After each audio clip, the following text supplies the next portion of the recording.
The gleaming white yacht barreled forward, ignoring all warning signals. A violent collision shattered the elderly veteran's wooden boat in half, sending it slowly beneath the churning wake. The yacht owner merely laughed, throttling away without a word of apology. But the next morning, the entire harbor was filled with naval vessels, flags waving, radios buzzing with urgent communications. Do you believe honor always finds its defenders? Type honor to show your support for those who sacrifice everything for our freedom. Walter Reeves was a 78-year-old retired Navy captain who had served with distinction during the Gulf War in Somalia. His weathered face told the story of decades spent commanding vessels through dangerous waters, protecting American interests and saving countless lives in the process. After retirement, Walter settled in a peaceful coastal town where the rhythm of the waves offered comfort to his war-weary soul. His small wooden boat, affectionately named Honor's Echo, became his sanctuary, both transportation and living memorial to the life he dedicated to his country. Each morning, Walter would take Honor's Echo out for a few hours, not to fish, but to collect marine debris and commune with his memories. The boat's worn planks and simple design belied its significance. It was built using the same blueprints as the rescue craft Walter had commanded during his most decorated mission. The locals knew him as the quiet veteran who kept to himself but always offered a respectful nod or assistance when needed. Children would wave as he passed, and Walter would wave back, his eyes crinkling at the corners despite the solemn set of his mouth. That fateful afternoon, as Walter was returning to port, a massive azimuth yacht, gleaming white with chrome accents and blaring music, sped toward the harbor entrance where Walter was carefully navigating. The expensive vessel created dangerous wakes, rocking smaller boats violently. Walter immediately flashed his warning light and sounded his horn, trying to alert the yacht to slow down and acknowledge the right-of-way rules all mariners were expected to follow. The yacht never slowed. Its bow sliced through the water with reckless abandon, bearing down on Walter's smaller vessel with terrifying speed. "Look out!" shouted a fisherman from the pier, but it was too late. The impact was devastating.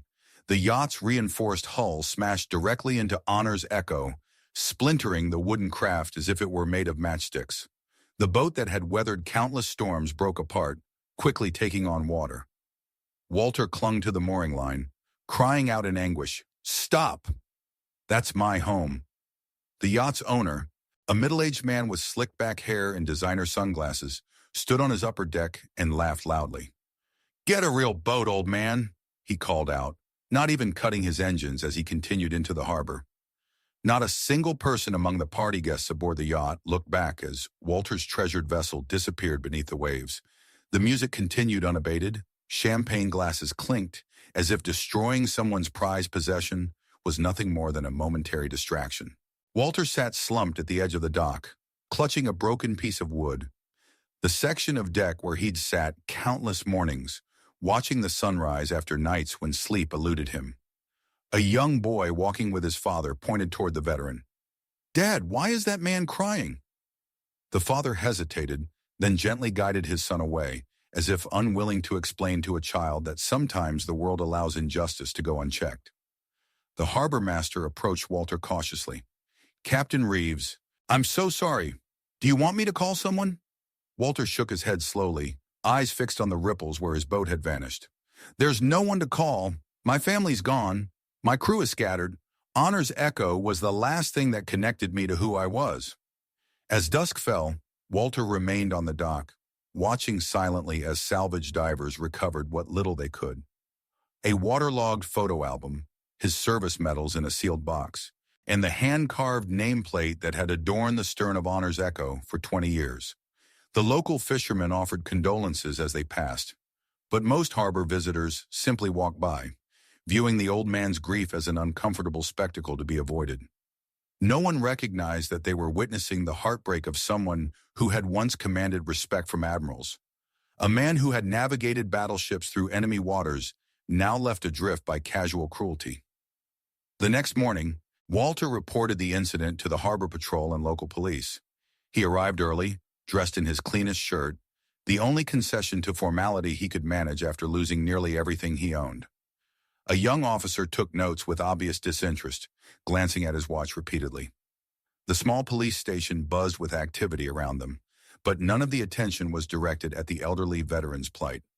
Without video evidence or multiple witnesses, there's not much we can do, the officer explained with barely concealed impatience.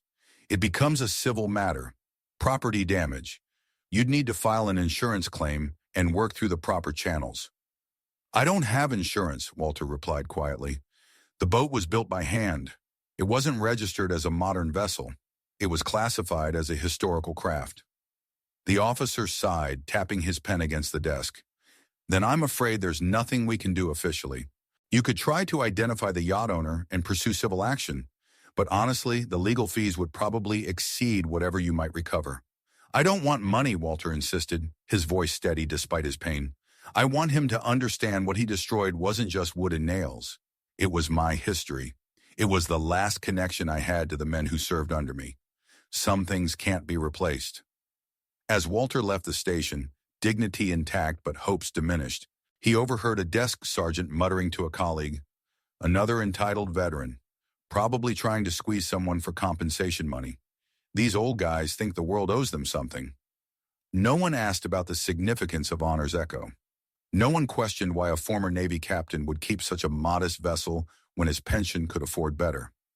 No one understood that every knot in its wooden frame held memories of lost comrades and hard-won victories. That evening, Walter returned to his small apartment overlooking the harbor. The walls felt closer, the silence louder without the knowledge that his boat waited below. He opened his sea chest and removed a black and white photograph. 4 young men standing proudly before the original Honor's Echo in 1989. Walter and 3 crew members, arms linked in brotherhood, their young faces unaware of what the future held. 2 of those men never returned from that mission. The boat had been built as a tribute to them, using the same design they had once commanded together. Now that memorial was gone too, destroyed by someone who couldn't be bothered to slow down for 30 seconds. With trembling hands, Walter composed an email to the Regional Naval Command. He didn't ask for intervention or justice. He simply wrote, "I don't need assistance. I only ask that you remember a vessel that once safeguarded your freedom." He attached the photo and pressed send, expecting nothing in return. Then he went to bed, his apartment feeling emptier than it had in 20 years, without the knowledge that Honor's Echo waited for him at the dock. Unknown to Walter, at 4 a.m., an internal signal was transmitted at a naval base 30 miles away. "Captain Reeves deserves our respect. No one has the right to trample on such honor." The message was sent by Admiral Kenneth Brooks, whose first deployment had been under Walter's command. As dawn broke over the sleepy harbor town, residents were awakened by the deep, resonant sound of naval horns, a sound many had never heard outside of maritime museums or military parades. 6 naval vessels, including a command ship, 2 destroyers, 1 supply vessel, and 2 patrol boats, had entered the harbor in perfect formation. Their imposing silhouettes stood in stark contrast to the pleasure craft and fishing boats that normally populated the marina. Bewildered townspeople gathered at windows and rushed to the shoreline, many still in pajamas, wondering if some national emergency had been declared. Local business owners hurried to unlock their shops, uncertain what was happening, but ready to respond. What they saw instead was Walter Reeves standing alone at the end of the dock, clutching his service cap to his chest, tears streaming down his face as every sailor on every vessel stood at attention, rendering a formal salute to a man most of them had never met. Honor isn't something that can be crushed by wealth or power. It's something that makes an entire fleet stop to acknowledge its presence. If you believe loyalty transcends time and circumstances, type honor right below this video. The same yacht owner who had laughed yesterday now stood frozen on his deck, coffee cup suspended halfway to his mouth, as naval vessels dwarfed his expensive toy on all sides. The fleet commander was Admiral Kenneth Brooks, who had served as a junior officer under Captain Reeves 3 decades earlier. Now in his 50s with silver at his temples, Brooks still carried himself with the posture instilled in him by the very man who stood alone on the dock. He descended from the command vessel, walked purposefully down the gangway, and embraced his former commander with profound respect. The 2 men stood silently for a moment, the younger supporting the elder in a momentary role reversal of their former relationship. "The man who saved me from certain death deserves better than to be treated like a beggar in his own harbor," Admiral Brooks declared, loud enough for nearby civilians to hear. Captain Reeves taught us all that respect isn't given because of rank, but because of character. And his has never wavered, not in 30 years. The Admiral organized an impromptu press conference on the dock. Naval personnel quickly setting up a podium and microphones as local media, alerted by the unprecedented naval presence, rushed to the scene. News helicopters circled overhead, broadcasting live images of the naval vessels surrounding the small harbor.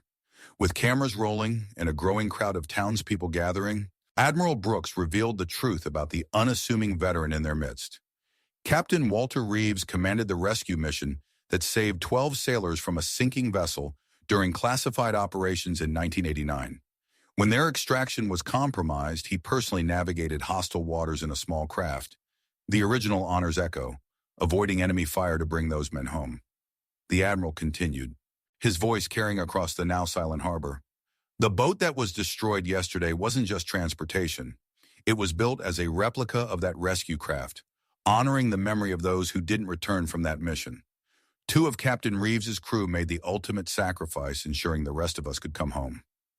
Walter stood stoically beside the Admiral, his posture military straight despite his years, as his story was finally told. His eyes remained fixed on the horizon, a sailor's habit never lost. He doesn't need financial compensation, the Admiral continued. He needs the respect that we, as a nation, promised to those who served with such distinction. Yesterday, that promise was broken by an act of careless arrogance. The story was immediately picked up by national news networks. Within hours, the video of naval vessels surrounding a civilian harbor in tribute to one veteran had gone viral, touching hearts across the country. A community fundraiser was launched to rebuild Honor's Echo. Donations poured in, more than $500,000 in just 24 hours. Naval engineers volunteered to recreate the vessel using Walter's original blueprints, ensuring every detail would match his beloved boat. The yacht owner, identified through harbor security footage, found himself at the center of a public relations nightmare. His company's stock plummeted as boycott calls spread across social media. He issued a public apology, offering to cover all reconstruction costs personally. Walter declined his money. Some things can't be paid for, he said quietly when asked by reporters. Some debts can only be repaid with changed hearts.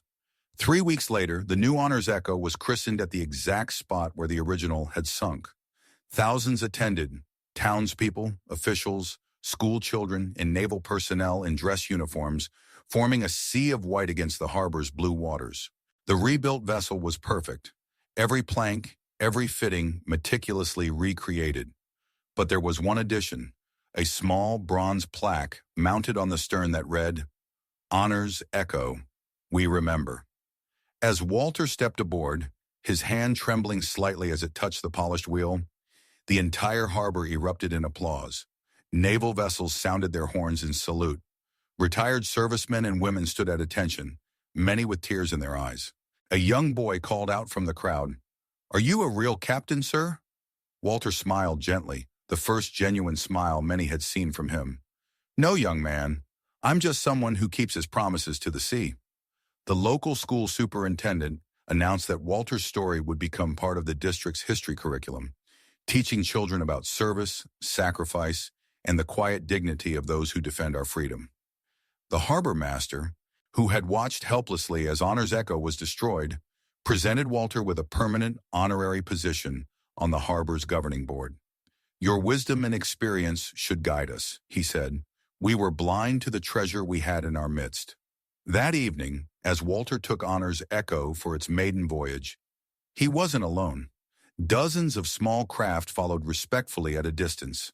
Fishermen, pleasure boaters, even kayakers, all forming an impromptu honor guard. On the shore, residents lined the harbor walk, silently acknowledging what they had failed to see before. Not just an old man with an old boat, but a living embodiment of sacrifice and duty.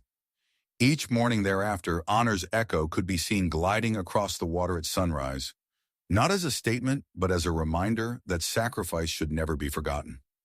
Walter continued his daily ritual of collecting debris, but now other boaters would nod respectfully or offer a salute as he passed. The harbor was officially renamed Reeves Harbor, becoming an enduring symbol of loyalty and respect.